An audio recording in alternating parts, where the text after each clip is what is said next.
ટ્રેનમાં ઘણા બધા કમ્પાર્ટમેન્ટ્સ હોય છે ભાઈ, અલગ અલગ કમ્પાર્ટમેન્ટ્સ હોય, પણ આ શ્રીનાથ ચરિત્રની યાત્રા પર જ્યારે જતા હોઈએ ને, પહેલા તો આ કમ્પાર્ટમેન્ટને ખાલી કરી નાખો. અને આ કમ્પાર્ટમેન્ટને, કયા કમ્પાર્ટમેન્ટને? હૃદયના કમ્પાર્ટમેન્ટને ખાલી કરો.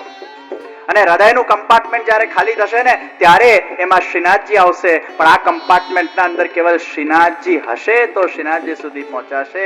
બીજું બધું ભર્યું હશે તો ક્યાંથી પહોંચાશે? ખાલી કરો.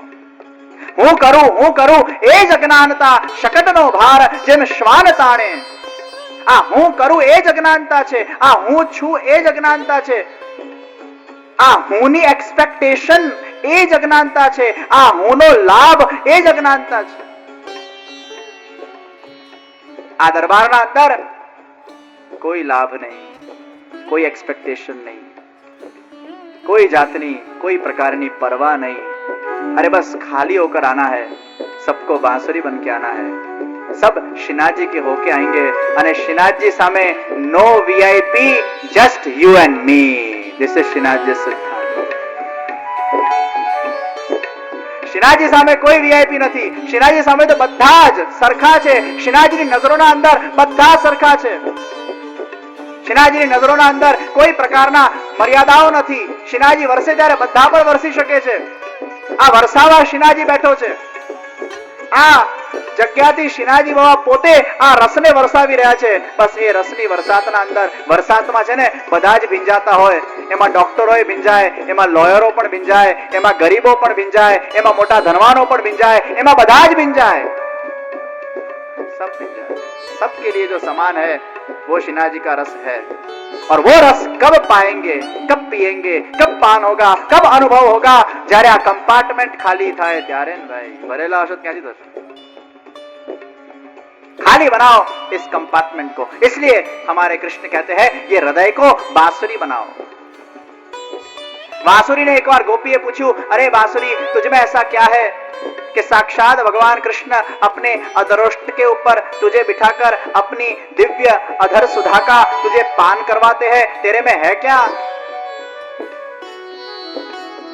ભગવાન લીલા કરતી વખતે બાંસુરીને પોતાના સાથે જ રાખે એને છોડે જ નહીં.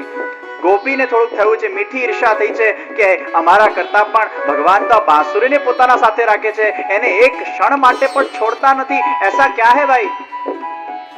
तब बांसुरी कहती है, सुन गोपी, मेरा पहला गुण मैं अंदर से खाली हूं, और अंदर से खाली हूं ना, इसलिए कृष्ण की भक्ति, कृष्ण के प्रेम रूपी सुर मेरे अंदर से प्रकट होते हैं. अगर હું અંદરથી ભરેલી હોઉં, મારા અંદર કાકરા નાખ્યા હોય, પતરા નાખ્યા હોય, રેતી નાખી હોય, ને બધું નાખ્યું હોય, અમારા ભગવાન ફૂંક મારી મારીને થાકી જાય, કશું નીકળે ખરું?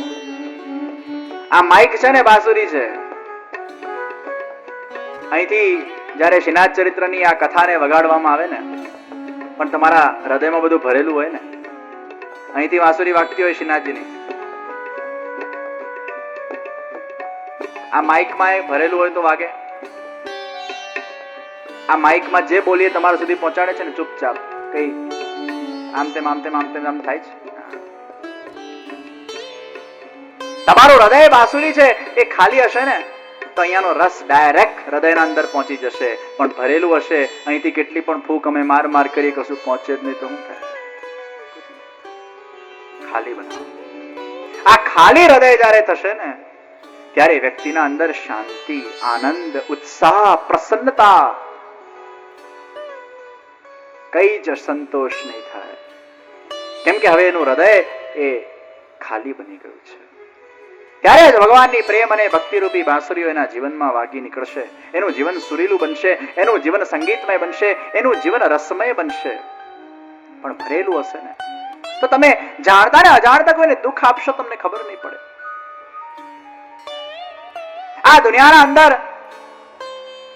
ફિઝિકલી તમને કોઈ રોગ આવશે, એને કદાચ તમે સહન કરી શકશો, એને કદાચ ભાગ્યમાં આવ્યું છે એમ કરીને સ્વીકારી શકશો, પૂર્વ જન્મનો કર્મોનું ફળ છે એમ કરીને સ્વીકારી શકશો. પણ આ દુનિયાના અંદર કોઈ તમને માનસિક રીતે જ્યારે હેરાન કરે છે ને, એ તમે સ્વીકારી શકતા નથી. ફિઝિકલી કોઈ રોગ આવશે, એને કદાચ મેડિસિન્સના માધ્યમથી તમે સર્જરીના માધ્યમથી એનો ઉપાય કરી શકો છો, પણ માનસિક રીતે જ્યારે કોઈ વ્યક્તિ તમને હેરેસ કરતું હોય, હેરાન કરતું હોય, એના માટે કોઈ મેડિસિન નથી. એ તમને અતિશય દુઃખી બનાવે છે. Harassment is the biggest sin of this world. કોઈને હેરેસ કરવું, કોઈને હેરાન કરવું, કોઈને વગર કારણે પ્રોબ્લેમ્સ આપવા, કારણ વગર કોઈકના વિઘ્ન બનવું, એ સૌથી મોટો રોગ છે. માણસ જો માણસ બનને રહે ને તો પણ બહુ સારો બની શકે છે, પણ માણસ ઘણીવાર હેવાન બની જતો હોય. યજ્ઞ કરીએ નહીં પણ યજ્ઞમાં હાડકા તો ન નાખીએ. સારું કદાચ થતું ન હોય તો કરીએ નહીં, પણ સારું થતું હોય એમાં વિઘ્નરૂપ બનવું એ સૌથી મોટો દુસ્સંગ છે, એ દુસ્સંગી છે. Harassment is very bad. આ સાસુ દ્વારા આ વહુને હેરેસ કરવામાં આવે છે. નવી નવી પરણીને આ વહુ આવી તો છે, પણ હવે આ વહુને જે હેરેસમેન્ટ એની સાસુના દ્વારા કરવામાં આવી રહ્યું છે, હવે વહુ એને સહન નથી કરી શકતી. તારા પગલાથી અમારા જીવનમાં દુઃખ પડ્યું, તારા પગલાથી અશાંતિ આવી, તારા પગલાથી આમ થયું, તારા પગલાથી તેમ થયું. આ તારા પગલા કરીને જે એને મેળા મારવામાં આવે છે, જે ટોન્ટ્સ મારવામાં આવે છે, જે હેરાનગતિઓ ભોગવી રહી છે, बहुत परेशान हो रही है. વહુને થયું કે સાસરિયા મને દુઃખ આપી રહ્યા છે. જે મારો પતિ, જેને હું મારો પોતાનો માનતો તો, એ પણ સાવ માવડિયો નીકળ્યો.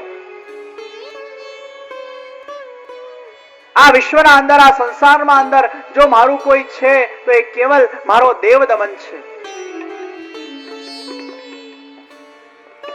વહુએ હૃદયથી દેવ દમનને પુકાર્યા છે. હે દેવ દમન, હે શ્રીનાજી બાવા, હું બહુ દુઃખી છું. સાસરિયાઓ મને ત્રાસ આપે છે. મારું આ સંસારના અંદર, આ વિશ્વના અંદર તારા સિવાય બીજું કોઈ નથી. હે દેવ દમન, કૃપા કર. હવે તમારા માટે કોઈ ભેંસને શોધી કાઢવી એ કઈ મોટી વાત છે? તમે તો તરત જ ચુટકી વગાડો ને ભેંસ મારા ઘરે પહોંચી શકે એમ છે. હે દેવ દમન, હું દિલથી તારી પ્રાર્થના કરું છું કે આ ભેંસ મારી જ્યાં પણ ખોવાઈ ગઈ હોય એને પાછી મોકલી આપ, ત્યાંથી મારા સાસરિયાઓને શાંતિ મળે. હું બહુ દુઃખી થઈ રહી છું. અમે કીર્તનોમાં સાંભળતા હોઈએ છીએ કે તમે અલગ અલગ ગ્વાલિનીઓ પર કૃપા કરવા જાઓ છો, અલગ અલગ ઘરોમાં જાઓ છો, તો શું મારા પર આ કૃપા નથી થઈ શકતી? મારું આટલું માનશો?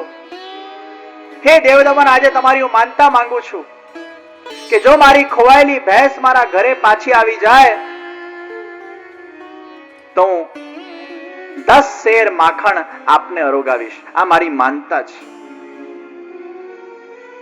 અને જ્યાં ભક્તોના હૃદયમાંથી એ પુકાર એ અમારા દેવ દમનના હૃદય સુધી પહોંચી છે, ત્યાં અમારા દેવ દમનથી રહેવાયું નથી. અમારા દેવ દમને તરત જ એની ભેંસ જ્યાં ચરતી હતી ત્યાં ચરતી અચરતી ભેંસને એના ઘરે પાછી મોકલી. અને જ્યાં ભેંસ પાછી આવી ત્યાં તો સાસરિયાઓ પ્રસન્ન પ્રસન્ન પ્રસન્ન ને બોલવા લાગ્યા, વાહ રે વાહ વહુ, તારા પગલા તો છે ને બહુ શુભ પડ્યા છે અમારા ઘરમાં. તું તો બહુ શુકનિયાળી છે. કેવા બદલાઈ ગયા!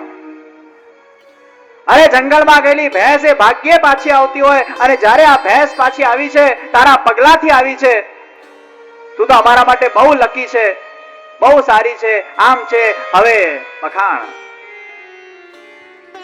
પણ વહુને થઈ ગયું કે આ સાસરિયાઓ બધા રૂપ બદલે એવા છે. એમને સુખ મળ્યું એટલે હવે મને સારું કે છે, એમને દુઃખ મળ્યું ખરાબ કે છે.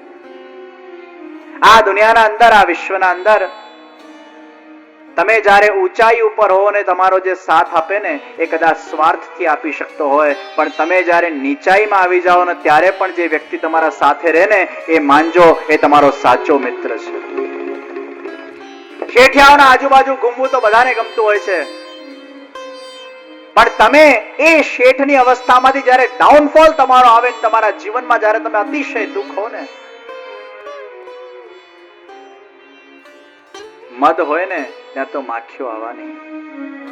ગોળ હોય ત્યાં માખીઓ આવવાની, પણ ક્યારે પણ નમક પાસે માખીઓ ફરતી નથી.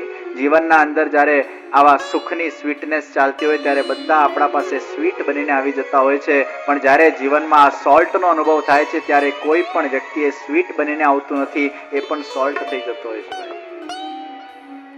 તમારા જીવનના એ ખારાશમાં જ્યારે તમારો મીઠાશથી જે સાથ આપે એ જ સાચો મિત્ર કહેવાય, એ જ સાચો સંબંધી કહેવાય, એ જ સાચો રિલેટિવ કહેવાય. વહુને થઈ ગયું કે મારા સાસરિયાઓ એ સ્વાર્થી છે. હે દેવદમન, તું બહુ કૃપાળુ છે, તે મારા પર કૃપા કરી છે. ચરતી ભેંસને પાછી મોકલી, ભેંસ ઘરે પાછી આવી ગઈ છે અને પેલી ક્યાંક તકિયામાં અટવાયેલી છીકણીની ડબ્બી પણ મળી ગઈ. હવે તો સાસુને વિશ્વાસ થઈ ગયો કે ચોક્કસ આ વહુના પગલા ખરેખર ધન્ય છે.